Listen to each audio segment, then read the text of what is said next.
Hey guys, thank you so much for joining me in another video. So there have been several new releases that have come out this past week or couple weeks, and I thought today we would just talk about some of them. On my channel, on the community tab, if you're a subscriber, I like to do polls so you can participate and you get a notification as well. I like to do these because as much as I like to have my own personal opinion, I also like to hear from you guys as well and like to hear your comments, what you guys think. Sometimes we agree, sometimes we disagree, but again, this is all in good fun. But I thought we'd first start off with the Louis Vuitton Express PMs. This is part of Louis Vuitton's recent Express bag line, a name that cleverly nods to the original Express, the origin of the speedy bag from the 1930s.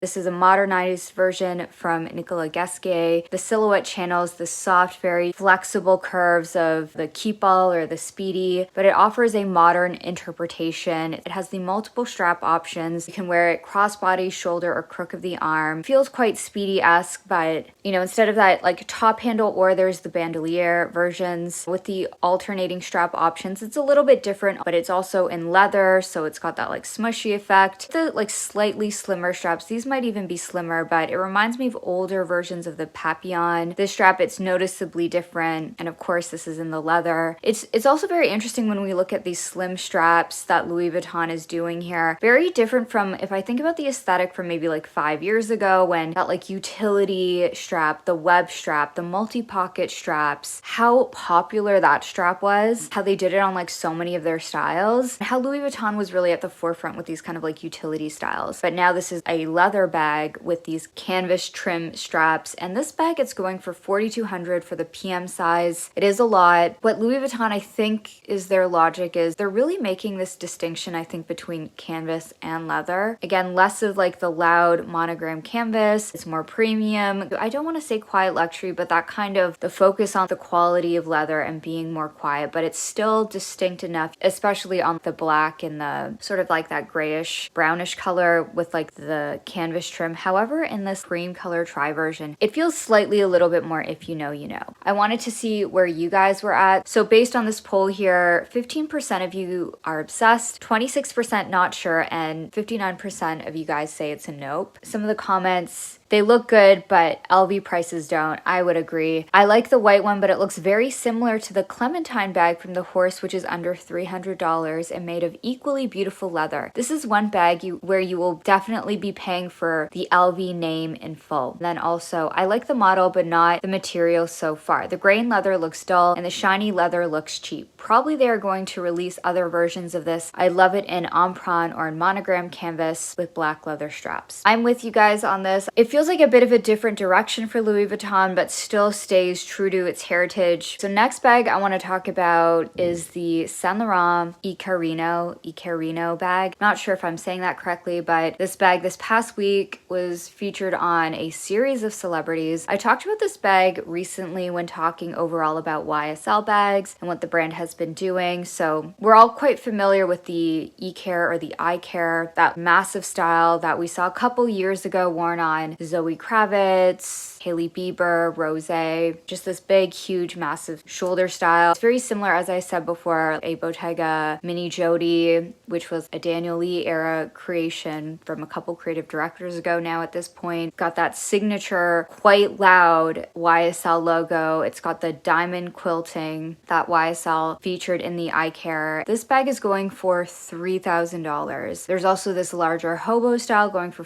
$4,300. I did a poll on this to see where you guys are at. 19% of you guys love it. 81% of you guys say leave it. Now, in terms of the comments, who asked for a Bottega Veneta Jodi lookalike. As much as I love YSL, it's a no for me. Love, but I won't buy. No, the Cause quilted bag in leather is way better. The texture is just flat and uninteresting. Oh nah, it's like a puffer coat but a purse. Absolutely nothing chic or luxurious about that. Just another Bottega Veneta Mini Jodi looking bag with a logo slapped on it. Next. Again, with you guys, like I do think it's like a cute looking style. Maybe it's just like the diamond quilting, but I feel like some of these styles styles from YSL just lean a little bit too close to Chanel bags. They're still gonna be less than Chanel bags, but it's not that brands can't do quilted leather. Fendi does their own quilted like flap styles, so does Coach, so does Gucci, but maybe it's just like the diamond and this kind of like shape of diamond with like the gold hardware and like it's the black leather. It just feels very Chanel coated to me. Do I look at it and I think it's cute? Would I buy it? No. Probably on the pre-love market in like a couple years you'll find these for a steal. I would say I'm with you guys again on this one. Next, let's talk about the Balenciaga City East West. So again, this is an evolution on the City bag. The City bag was created by Nicolas Gasquet in 2001. It has continued to be one of the most beloved, enduring bags. It's just really cool, relaxed. It has this like it girl vibe to it. One thing I'm gonna say about this style is I don't want to say it's like, you know, a bargain or anything like that, but relative to some of the bags that we've been seeing, this bag is going for $23.90 USD. It's hard to find leather bags under the $25 USD price point in 2025, like a full-on leather bag. Price point wise, I'm actually not crying at it. Again, this is luxury pricing in 2025. The way I'm looking at this bag versus the YSL bag, and again, this is like quintessentially Balenciaga, I'm not crying at the price point of this. Now, aesthetically, is this really my style? No, I had an iteration of the City bag like a while ago and it just wasn't for me, but I think it's a cool style. Like now, in terms of where you guys stand, 32% of you guys love it, 68% it's not it. Now, in terms of the comments, not it, Balenciaga, queasy face. To me, Balenciaga is still canceled. The scandal was utterly disgusting and they never made amends for it. So for me, they simply don't exist anymore. And the same goes for everything that has to do with Demna. Not interested. Someone else says agree. Other comment, 100%. I love vintage Balenciaga from Cristobal himself. I want nothing to do with anything from Demna and his clique. And then Balenciaga is still a no for me. Demna has left Balenciaga. Now, Balenciaga is owned by Kering and he has just moved over to Gucci. But this is a Gasquet era creation. Of course, it's been evolved. And now Pier Paolo Pacioli, who was formerly at Valentino, is incoming creative director. In terms of design, the way it's advertised here, it does feel very Demna coded. Personally, like when I look at this bag, again, it's not really my style. I will say I'm not offended by the price, but like it's just not something I would go for. I can see how it's appealing to like a younger demographic. And then finally, not so much bag related, as this is a very hot topic now, let's talk about Louis Vuitton beauty. So once again, I will say this is not really a beauty channel. It's not really something I follow too closely. I did talk about this when it was initially launched. I will say I do love luxury beauty when I do indulge. I think it is amazing that Pat McGrath is the creative director. I think she's brilliant. This is a pretty massive range. There's going to be something like 55 lip colors, 10 balms, 8 eyeshadows. It's very extensive. And of course, we all know Pat McGrath is iconic, such a defining figure in beauty. Beauty is like a true art form. I think it is absolutely a brilliant move to hire her and for her to be leading this. Now, what I think a lot of people are talking about is the price, specifically this lipstick being $160. So I asked what you guys think, and this is how you responded. And I really appreciate doing these polls because I know for a fact I'm not the target consumer base for this, as in like I'm not someone who buys Louis Vuitton, nor do I like really invest heavily into beauty. Like I do buy luxury beauty. I definitely do, like a lot of ladies. It's just not something that I prioritize. And I know for a fact there are things that I spend stupid amounts of money on. But I like to hear where other people are at. Roughly around 10% of you guys say you would buy it. 90% are saying no, not into it. But in terms of comments, LV the nerve, this other comment, I do not feel women are being truthful about not buying. Can I really be the only person in New York City? Come on. Now, I think for this person, Jay Lorenstein, you're definitely not the only person. Sometimes it may not be you go in intending to buy that thing, but there's just something about when you're buying a handbag and maybe you're in the moment, maybe you're at Louis Vuitton, you have a really great sales associate. Because there's such a wide selection, you may opt to buy the lipstick for $160. Or this could potentially be a gift idea. Like as we are in the next couple months, we're gonna enter in the holiday season. It's very hard to buy someone a gift from Louis Vuitton that isn't like under $300, $400. This could be an option. Another commenter says no, stop lying, y'all. You know the packaging is going to be the shit. I just want them to make a compact mirror with monogram and I'll be all over it. Next person says, don't they have enough? I already have Dior and a dozen other beauty brands. Someone also says, why not $1,000 lipstick, it wouldn't be more ridiculous. They're probably laughing like crazy watching people buy it with such prices. You're probably right.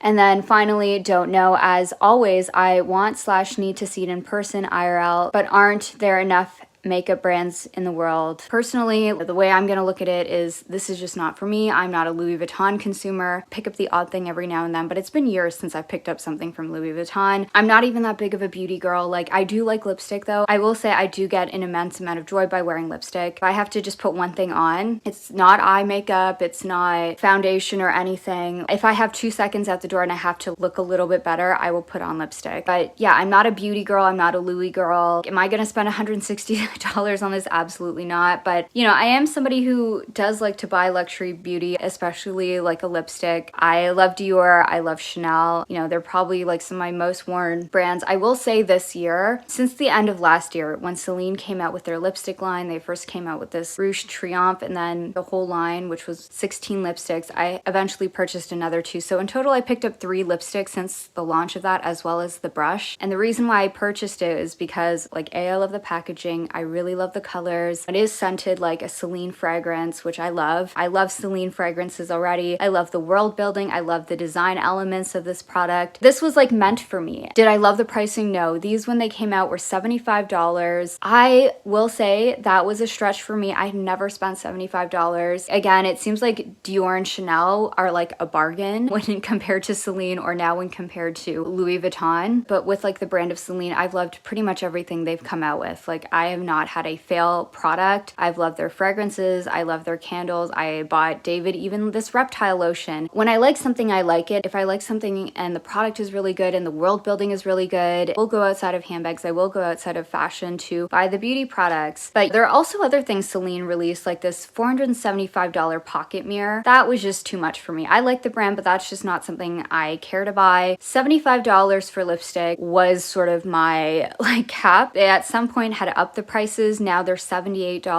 Glad I purchased the 3 that I have, and sort of the last thing that Eddie did at the brand. So, you know, there's a little bit of like a sentimental value, but compared to other brands, it was definitely more than what I'd ever paid for. There are other brands that also charge quite a lot, like Hermes charges $81. There's this graphic from the Business of Fashion. What a lot of people again are talking about is this is $160. So again, I am not the consumer, and I have to ask myself, if Celine or any of my favorite brands charged $160 for a lipstick, I don't think I would do it. It's just personally not something that I value that much. I get wanting to love a brand, wanting to love the creative direction, wanting to love the packaging, and you have like a connection with the brand that you've been buying for years and years, and the packaging design is phenomenal. And I am curious about the formula though. Like, being Pat McGrath, the formulas I'm sure are like probably the best on the market. Like, if I have to stick with $50 Chanel lipsticks or $50 from Dior, then maybe that's where I'm at on the luxury scale, which is fine by me. It will just be interesting to see like the experience people have, which leads me to my next point. Louis Vuitton doing this, it is quite a bold move to price something this high. Louis Vuitton is the largest luxury fashion house. They are like something like 20 billion a year. I'm not sure how that is in 2025, but they've broken records in terms of being the largest luxury fashion brand. Now, what I fear as a consumer is this is going to encourage more brands to up their prices. Like Celine, they upped up their lipsticks by $3 in the course of not even a full year. It just really reminds me how when there was the lockdown, Louis Vuitton, they started to do was they started upping their prices of their SLGs. So much FOMO, and it was like, oh, they're gonna have another price increase. This isn't exactly the same, but I was just looking at YSL card holders. They are now going for $490 US.